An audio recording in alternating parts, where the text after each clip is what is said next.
With active pollution of political leaders ఇప్పుడున్న ఎవరైతే concern పోలీసులు ఉన్నారో ప్రాపర్ గా యాక్షన్ తీసుకోలేదు. ఒక మైనర్ బాలిక మీద ఏ విధంగా అయితే లైంగిక వేధింపులు జరిగాయో ఆ లైంగిక వేధింపుల గురించి వాళ్ళ మదర్ చాలా క్లియర్ గా ఒక 4 pages కంప్లైంట్ ఇవ్వడం జరిగింది పోలీస్ స్టేషన్ లో. సో ఇప్పటికీ ఎఫ్ఐఆర్ రిజిస్టర్ అయ్యి మోర్ దెన్ 48 hours అయింది.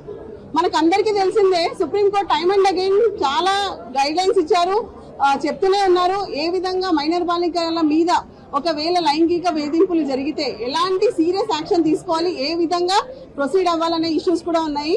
With consent or without consent if at all any harassment has been caused against a minor child ఖచ్చితంగా it is a heinous crime. ఇంత heinous crime చేసిన వ్యక్తిని వాళ్ళు simply ఇప్పటి వరకు మోర్ దెన్ 48 hours అయినా కూడా ఎలాంటి యాక్షన్ తీసుకోలేదు.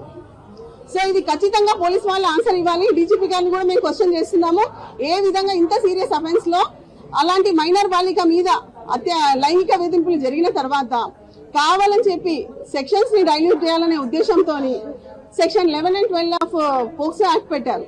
వేరే యాజ్ పర్ ది కంటెంట్స్ చాలా క్లియర్ గా మనకు కనిపిస్తుంది సెక్షన్ 7 and 8 పెట్టాలి. ఇంకా తీవ్రమైన ప్రొవిజన్స్ ఉన్నాయి, అవి ఇంపోజ్ చేయాలి. అసలు కంప్లైంట్ కి ఏదైతే కాపీ ఉందో కంప్లైంట్ కాపీలో ఏ విధంగా అయితే వాళ్ళ మదర్ ప్రతి ఒక్క ఇన్సిడెంట్ ని ఏ విధంగా ఎలాంటి వేధింపులకి మైనర్ బాలికని బండి సంజయ్ కుమారుడు బండి భగీరథ్ చేశారో అతని మీద యాక్షన్ తీసుకోవాలని చెప్పారు. అదే విధంగా వాళ్ళని ఏ విధంగా బెదిరించడం జరిగింది, ఏ పర్సన్స్ ఈ కేసులో ఇన్వాల్వ్ అయి ఉన్నారు ఆ విషయాలను కూడా ఆవిడ కంప్లైంట్ లో రాశారు. ఇర్రెస్పెక్టివ్ ఆఫ్ ఎనీథింగ్ ఇప్పటి వరకు ఐఎమ్ టెలింగ్ యూ ఒక్క యాక్షన్ కూడా తీసుకోలేదు. మోర్ దెన్ 48 hours అయింది. మేము ఇప్పటి వరకు ఎన్నో కేసులు చూసాము. ఆల్మోస్ట్ పోక్సో యాక్ట్ ఏదైతే పెడతారో ఇంత తీవ్రమైన చట్టం అది విత్ ఇన్ 24 hours లోపల ప్రొడ్యూస్ చేస్తారు అక్యూజ్ ని తీసుకొచ్చి. మరి ఇప్పటి వరకు ఎందుకు తీసుకురాలేదు? అండ్ మాకు రీసెంట్ తెలిసిన విషయం ఏంటంటే ఏదో విధంగా రాష్ట్రము దేశాలు దాటించాలనే ప్రయత్నాలు జరుగుతుంది. సో ఖచ్చితంగా ఎల్ఓసి కూడా ఇష్యూ చేయాలి. అలాంటిది ఏమైనా ప్రయత్నం జరుగుతుందేమో. మరి హోంశాఖ యొక్క సహాయ మంత్రి బండి సంజయ్ గారు కూడా పర్సనల్ గా దీన్ని తీసుకోవాల్సిందే. ఆయన హోమ్ మినిస్టర్, ఆయన సెంట్రల్ హోమ్ మినిస్టర్ ఉన్నారు. సో ఆయన సహాయక మంత్రిగా ఏదైతే బాధ్యతలు చేపట్టారో మరి రాష్ట్రంలో ఒకవేళ తన కుమారుడే ఈ విధంగా చేసినప్పుడు తన చర్యలు ఏంటి? ఎలాంటి ఎవరైనా కూడా చట్టం ముందు నేరస్తుడే అవుతాడు. ఖచ్చితంగా యాక్షన్ తీసుకోవాలి వాళ్ళు ఎవరైనా సరే. మరి ఇప్పటి వరకు ఆయన తరఫు నుంచి ఆయన ఏం సపోర్ట్ చేసిండు పోలీసు వాళ్ళకి, ఏ విధంగా ఇప్పటి వరకు ఆ పర్సన్ అక్యూజ్డ్ పర్సన్ కోర్టులో రిమైండ్ చేయలేదు. సో ఈ విషయాలన్నిటి కూడా చెప్పాల్సిందే. ఖచ్చితంగా డైల్యూట్ చేయాలనే ఉద్దేశంతో ఏదైతే సెక్షన్ ఆఫ్ లాని తగ్గించి చాలా చిన్న నేరానికి సంబంధించింది అన్నట్టుగా స్టేషన్ బెయిల్ ఇవ్వాలనే ఉద్దేశంతో section 11 and 12 of POCSO act పెట్టడం జరిగింది. ఈవెన్ బిఎన్ఎస్ యాక్ట్ ప్రకారం కూడా చాలా సింపుల్ సెక్షన్స్ పెట్టారు. సో అది కూడా చాలా తప్పు. మీరు అందరు కూడా ఒకవేళ కంప్లైంట్ కాపీ నేను మీకు అందరు కూడా సర్వ్ చేస్తాను, మీరు చూడండి. ఆ కంప్లైంట్ లో ఉన్న ప్రతి ఇష్యూ ఒకవేళ చూస్తే it is very much serious offence. అలాంటి అఫెన్స్ ఒకవేళ అయినప్పుడు మరి ఏ విధంగా చర్యలు మిగతా వాళ్ళ మీద తీసుకుంటారో అదే విధమైన చర్యలు ఇక్కడ కూడా తీసుకోవాలి. అలా ఎస్కేప్ అవడానికి లేదు. మరి రాష్ట్ర హోమ్ మినిస్టర్ గారిని కూడా మరి రేవంత్ రెడ్డి గారే ఇప్పుడు హోమ్ మినిస్టర్ గారు కూడా కాబట్టి ఆయన దాంట్లో ఆ శాఖ కూడా ఆయనకే ఉంది. మరి ఖచ్చితంగా ఈ విషయంలో తను ముందుకు రావాలి. ముందుకు వచ్చేసి మరి మరి ఒక కేంద్ర హోంశాఖ సహాయక హోంశాఖ అందరూ కలిసి ముందుకు వచ్చి ఖచ్చితంగా తీవ్రంగా ఈ విషయంలో కఠిన చర్యలు ఉండేటట్టు చూడాలి. ఏమంటారు, ఎంత ప్రభావితమైన పర్సన్స్ ఉన్నా కూడా ఎట్టి పరిస్థితుల్లో పోక్సో యాక్ట్ లో ఎవరికి కూడా క్షమాపణ లేదు. ఖచ్చితంగా వాళ్ళ మీద యాక్షన్ తీసుకోవాల్సిందే. సో మహిళా కమిషన్ కూడా మేము ఈరోజు చెప్పాము, ఏ విధంగా అట్లీస్ట్ ఈ విషయంలోనైనా ఒక ఎంక్వైరీ కమిషన్ ని అపాయింట్ చేయమని చెప్పాము. అదే విధంగా సమన్ చేయమని చెప్పాము పోలీస్ అధికారులని. ఎందుకు వాళ్ళు ఇప్పటి వరకు ఎలాంటి చర్యలు తీసుకోలేదు? నాట్ ఈవెన్ 161 స్టేట్మెంట్స్ కూడా రికార్డ్ కాలేదు ఇప్పటి వరకు. వాళ్ళ ఇమీడియట్ బాధ్యత ఏంటి? విక్టిమ్ గర్ల్ ని మెజిస్ట్రేట్ ముందు హాజరుపరచాలి. ఇప్పటి వరకు హాజరుపరచలేదు. ఆమెతో ఇంకా ఎలాంటి తీవ్రమైన లైంగిక వేధింపులు జరిగాయి అవి కూడా అడగాలి, అది కూడా జరగలేదు. మరి ఎందుకు జరగట్లేదు అనేది పోలీసు వారు ఖచ్చితంగా బాధ్యత వహించి వీటన్నిటిని కూడా త్వరితగతిన వాళ్ళు సాల్వ్ చేయాలి. ఇష్యూని ఖచ్చితంగా అతన్ని రిమాండ్ చేయాలని చెప్పేసి మేము డిమాండ్ చేస్తున్నాం. లిటరల్లీ మీరు చూస్తే మీరు మంచి క్వశ్చన్ అడిగారు బ్రదర్. ఏ విధంగా హనీ ట్రాప్ అవుతుంది మీరు చూసారా? 8th రోజు వాళ్ళ పేరెంట్స్ పొద్దున్న నుంచి వెళ్ళి వాళ్ళ మదర్ కంప్లైంట్ ఇవ్వడానికి వెళ్తే వాళ్ళని పేట్ బషీరాబాద్ పోలీస్ స్టేషన్ లో వెయిట్ చేపించి కరీంనగర్ 2 టౌన్ పోలీస్ స్టేషన్ లో వాళ్ళకి అగేన్స్ట్ గా మైనర్ బాలిక మీద ఎక్స్ట్రాక్షన్ సెక్షన్ పెట్టాడు.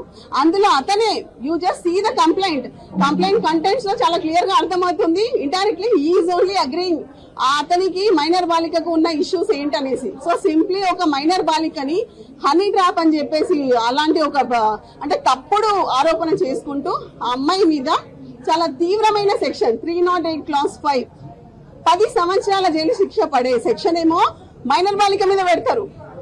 మీకు నచ్చితేనేమో అట్లా, మీకు నచ్చకపోతే ఇట్లా. తీవ్రమైన నేరం చేసి తీవ్రంగా లైంగిక వేధింపులకు గురి చేసిన మైనర్ బాలిక మీద తీసుకుపోయి కరీంనగర్ 2 టౌన్ పోలీస్ స్టేషన్ లోనేమో మీరు పెట్టే సెక్షన్ ఏంటి? 308 క్లాస్ 5 పెడతారా? హనీ ట్రాప్ అంటారా? ఏ విధంగా honey trap? What about this case then? Intentionally ఇలా డైల్యూట్ చేస్తే మటుకు సహించేది లేదు. ఖచ్చితంగా ఈ విషయంలో మహిళా కమిషనే కాదు, ప్రతి ఒక్కరు కూడా child and women welfare commissions ఉన్నాయి, ప్రతి ఒక్కరు ముందుకు రావాల్సిందే. ఈ విషయంలో మటుకు ఆగేది లేదు.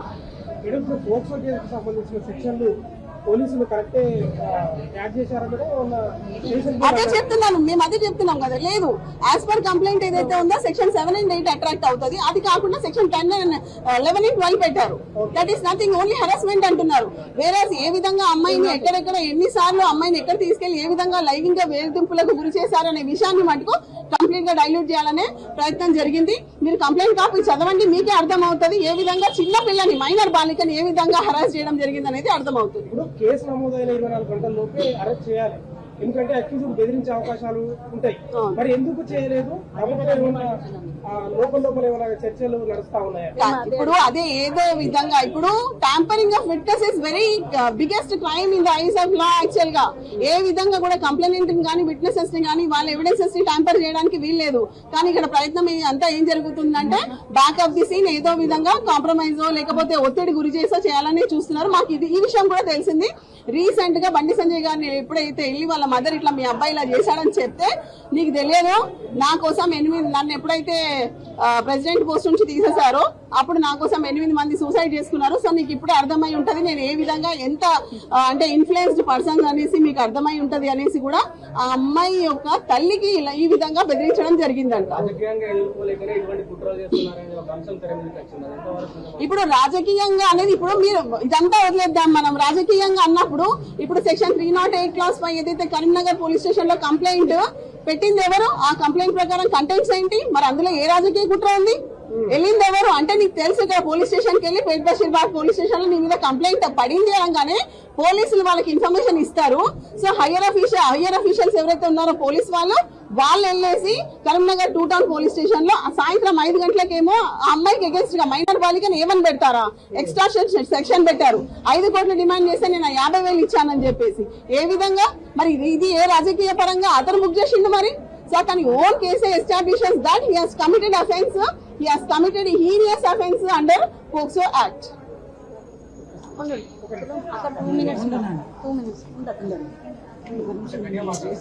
ఒకటి చాలా క్లియర్ గా మనకు అర్థమవుతుంది. బండి సంజయ్ అనేటువంటి వ్యక్తి ఒక ఉన్నతమైనటువంటి స్థానంలో ఉన్నాడు. అంటే ఒక న్యాయశాఖ మంత్రిగా ఉన్నటువంటి బండి సంజయ్ వాళ్ళ కొడుకు నేరం చేస్తే దాన్ని ఎట్లా పక్కదారి పట్టియాలనేది ఎన్ని కుట్రలు చేస్తున్నారు, ఆ అమ్మాయిని ఎట్లా భయభ్రాంతులకు గురి చేసిరు అనేది